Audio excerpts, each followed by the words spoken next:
AlexJones.com. You're listening to The Alex Jones Show.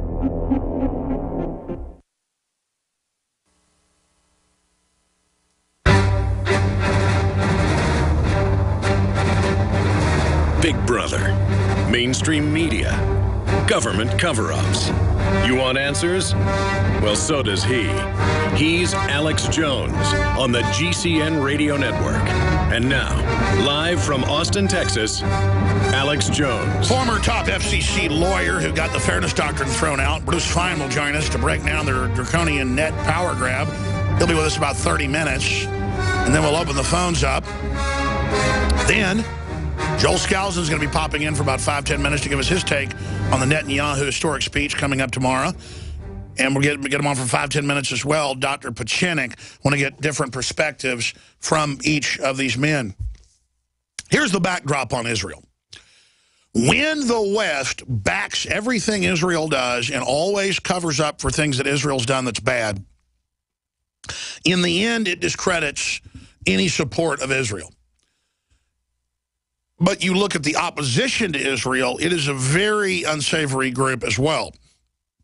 And this is where you get into primitive politics. You're pretty much forced to then choose a side. Well, choosing a side will lead us to World War III. We need to transcend all this idiocy. But you've got Iran, you've got Saudi Arabia, you got Israel in the mix. And I just need to say, Israel and the United States have lost the moral high ground. But that's not saying much when you're talking about Saudi Arabia and Iran. I don't think Saudi Arabia ever had it. When our governments funded al-Qaeda to blow up churches and cut heads off and take over, and then sit around and go, oh, like 1984, we're always at war with East Asia, we're never at war with East Asia. Now, oh, we've been fighting al-Qaeda all along. No. And so this has to be addressed by all the Israel worshipers. If you support Israel, you need to support an Israel that's moral and that has the world's backing because it's moral. I mean, I know people that love Israel who are like, yeah, it's terrible what ISIS is doing, and I understand what's terrible. But the multiple political groups in Israel backed with the West in this 4.5-year program of turning the Middle East over to al-Qaeda. And the argument is, oh, that's better than turning it over to Iran. No. No. No, I'm not a Machiavellian. I don't believe the end justifies the means. And Machiavellian ideas always bring down civilizations. They work for a while. They work for a while. You can have a man dying, going into shock, and you can, with his legs cut off, you can give him adrenaline, he'll wake up for a while, but he'll end up dying just the same. And using al-Qaeda to do all this stuff, and then to also take the West freedoms because the al-Qaeda threat is disgusting. And now it's led to a split between the United States and elements of the Israel lobby. And I have a clip of Netanyahu talking about the history of the U.S. and Israel. Here it is. That started with the beginning. In 1948, Secretary of State George Marshall opposed David Ben-Gurion's intention to declare statehood. That's an understatement. He vehemently opposed it. But Ben-Gurion, understanding what was at stake, went ahead and declared Israel's independence.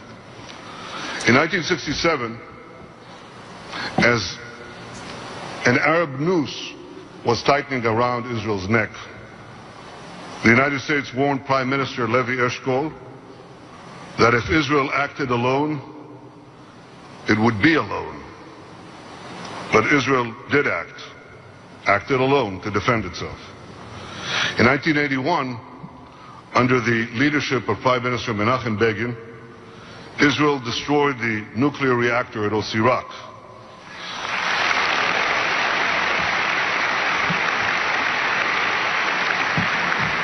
The United States criticized Israel and suspended arms transfers for 3 months. And in 2002, after the worst wave of Palestinian terror attacks in Israel's history, Prime Minister Sharon launched Operation Defensive Shield. The United States demanded that Israel withdraw its troops immediately, but Sharon continued. All right, we're going to play more of this coming up. And, you know, I'm sorry. When Israel's leadership backed al-Qaeda, Israel lost the perceived moral high ground out there. But still, we're left with al-Qaeda running around and Iran. The government's Department of Homeland Security is buying up loads of ammo. At the same time, they're restricting civilians' rights to own and purchase firearms. Can you put two and two together? Infidel Body Armor can stop every round, including hollow points and .308 sniper rounds, is reasonably priced and fully legal. But for how long? Go to InfidelBodyArmor.com, spelled INFIDEL bodyarmor.com. Infidel Body Armor just won't quit. When cells become toxic, they die early and aging sets in. No one has put together a formula that focuses directly on brain health, nerve growth factors, and optimizing your cellular energy at the same time. Just one of the key compounds, BioPQQ, is backed by major clinical studies. You want the best that's out there at the lowest price anywhere? We now have the synergistic solution. Secure your DNA force today at InfoWarsLife.com or call toll-free 888-253-3139. In the near future. When you realize how fake it all is, the football, the basketball. Alert.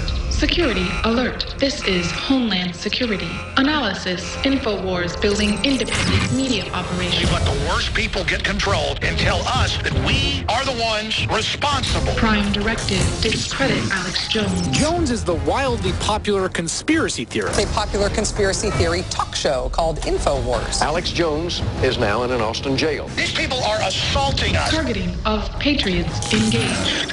They are never going to stop. They're never going to deviate from their program until we stop them. Block free iPhone app at Infowars.com. Block free podcast and video feed. Imperative. Destroy Prison Planet TV. You gotta set your eye on the enemy, not worry about what propaganda they put out. Intellectually, it's begun. You can feel it. For all of recorded history, civilizations around the world praised the health benefits of silver. At InfoWars Life, our mission is to bring you the highest quality, purest, cleanest, effective colloidal silver on the market today for the lowest price available. You don't have to be a doctor to know. The fall and winter months are the most dangerous time of year in North America when it comes to you and your family's health. InfoWarsLife.com is very excited to announce our biggest run yet of Silver Bullet colloidal silver, exclusively available at InfoWarsLife.com. Now, InfoWarsLife.com has taken colloidal silver to the next level using a cutting-edge technique that is free of toxic artificial additives. Now more than ever, it's important to stock up on high-quality Silver Bullet from InfoWarsLife.com. No survival chest is complete without Silver Bullet. Secure your Silver Bullet today at InfoWarsLife.com or by calling toll-free 888-253-3139. Silver Bullet. He's the T-Rex of political talk.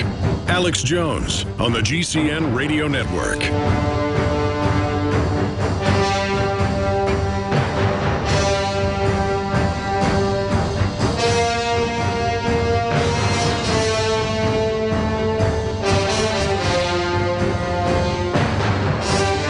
Well, Benjamin Netanyahu, the Israeli embattled prime minister, facing an election, a tight election, just spoke a few hours ago at AIPAC. We just played part of a clip. I want to play it in full here in a moment.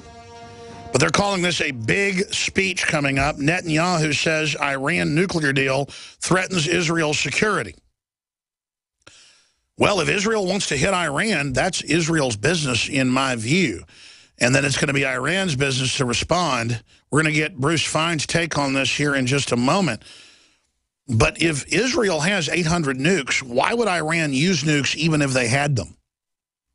And now the word is Saudi Arabia has been getting them. That even came out in the Jerusalem Post last year. So they're just proliferating. Report, Obama has threatened to shoot down IAF Iran strike. That's in the Israeli newspapers. I mean, how could Obama tell Israel what they can do in their own region? Well, they're trying to tell Russia what to do in Ukraine. The Bethlehem-based news agency, MANA, has cited a Kuwaiti newspaper report Saturday that U.S. President Barack Obama threatened an Israeli military attack against Iran's nuclear facilities in 2014 by threatening to shoot down Israeli jets before they could reach their targets in Iran. Following Obama's threat, Prime Minister Benjamin Netanyahu was reportedly forced to abort the planned Iran attack. If that's true, he's here selling that attack to Congress and to AIPAC. The bigger question is this a fake split for political red meat, because a lot of the left hates Israel,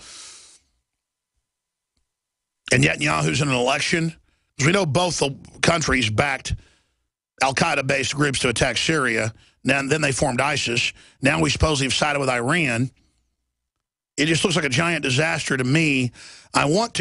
We originally set him up last week to come on, Bruce Fein, former top counsel of the FCC. He's the lawyer that went to Reagan and Congress and got the fairness doctrine of not letting you have talk radio and, quote, be partisan. That, hey, I don't support Obamacare. Couldn't say that. Google's coming out now with their own fairness doctrine saying they'll decide what websites to be promoted and linked to, and Democratic Party groups connected to Soros are running it as usual. Bruce Fein, again, is a best-selling author. He has a blog daily in the Washington Times that you can find there.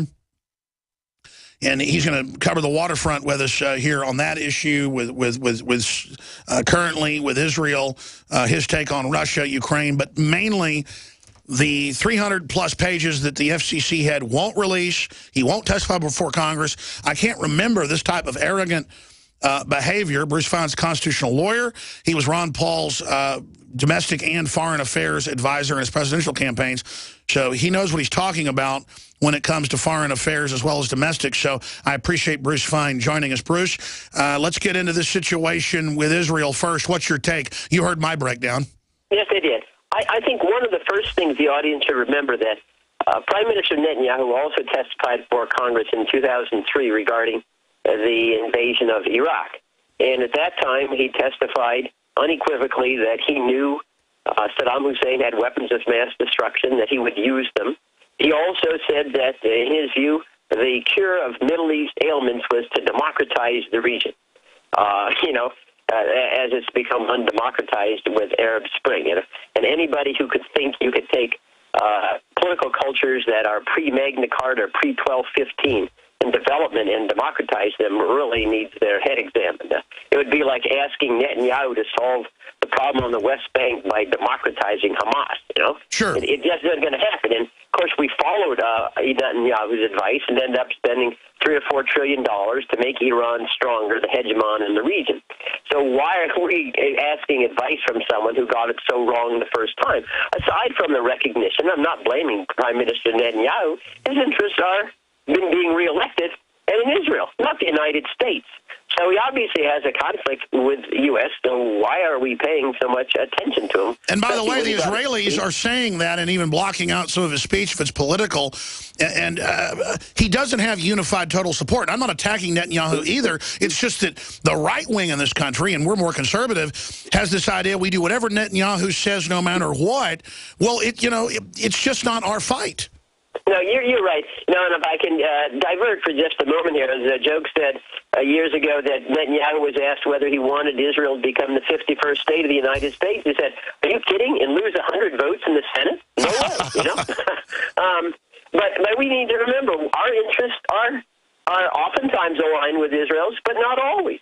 But our interests should trump Israel's interest. We have no interest in interfering or permitting our politics to be manipulated by Israel for their own domestic affairs. It just wins us enemies. And moreover, although I say we're often aligned with Israel, we shouldn't be subject to the baggage when Israel makes a decision we think is misconceived, and sometimes they do. After all, it was the Israelis who ultimately were the supporters of Hamas to oppose at that time Yasser Arafat. Sure. And they can make mistakes, and we shouldn't be tied to their mistakes. I also think it's important, as you're pointing out, to remember, deterrence. There is, I think, this suggestion that we're dealing with maniacs in Tehran who don't have a desire to survive, and that unlike the Soviet Union or North Korea or Pakistan or others, they can't be deterred, even though, as you point out, they would be incinerated if they ever used a nuclear weapon. They don't even have one, maybe capability at some time. deterrence has worked. It worked in the Cuban Missile Crisis against a far more formidable adversary. Iran negotiated an end to the war with Iraq in 1980 to 88 when we shot down one of their passenger planes over the Persian